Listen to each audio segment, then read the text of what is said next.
Cela ressemble à de vastes plaines au milieu des forêts. Les exploitants multiplient les coupes rases, abattant tous les arbres d'une parcelle pour ensuite les replanter. Cette pratique est de plus en plus contestée car elle provoque l'affaissement des sols et perturbe l'écosystème.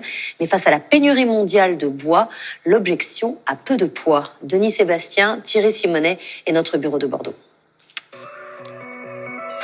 Des paysages modifiés en profondeur. Du jour au lendemain, des trous béants dans la couverture forestière. Les coupes rases, décriées par certains pour leurs conséquences sur la biodiversité, encouragées par d'autres pour l'industrie du bois. Elles se multiplient, faut-il s'en inquiéter? Nous sommes dans la forêt landaise. Sur cette parcelle, une abatteuse coupe des pins maritimes d'une 50aine d'années.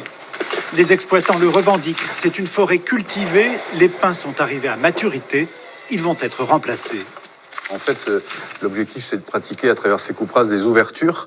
Et pour que le pin puisse se régénérer et pousser, les jeunes plantations, il faut absolument qu'il soit au soleil. Mais cette pratique est aujourd'hui de plus en plus utilisée ailleurs en France et de façon beaucoup trop systématique, selon les associations de défense de l'environnement. Nous sommes dans le Puy-de-Dôme. Sur cette parcelle, 16 hectares de feuillus et de résineux viennent d'être abattus. Tous les arbres de la parcelle ont été coupés. Et je suis déjà venu dans cette forêt il y a quelques mois. C'était une belle forêt qui était vive, qui était saine, vivante. Il se passait plein de choses. Et maintenant, il y a ça. Paysage lunaire. Ces images ont été tournées ici même, avant la coupe. Une forêt en bonne santé, capable de se régénérer naturellement selon l'association.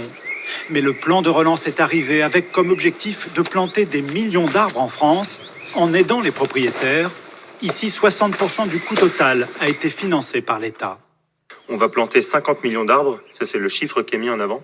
Et la vérité, c'est que ça sert à ça. C'est que ça sert à faire des coupes rases comme ça, mauvaises pour le sol, pour la biodiversité, pour le puits de carbone, pour planter derrière des arbres adaptés à l'industrie. Selon la coopérative forestière qui réalise les travaux, une tentative de régénération naturelle a eu lieu pendant 8 ans, mais sans succès.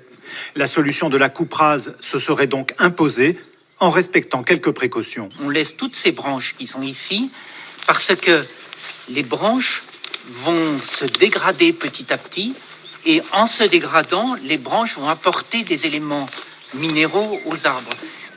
Par derrière, ça va être planté et l'objectif de cette plantation, c'est de produire des beaux arbres qui pourront servir pour la construction alors que le peuplement initial, sur ce qui a été récolté, n'aurait pas pu faire de bois pour la construction. Produire un bois qui réponde à la demande, comme souvent ce sont en majorité des résineux qui vont être replantés, c'est la pratique la plus courante. Alors tout couper pour faire repousser des arbres adaptés à la construction, les coupes rases sont-elles inévitables? Pour certains, une autre gestion est malgré tout possible.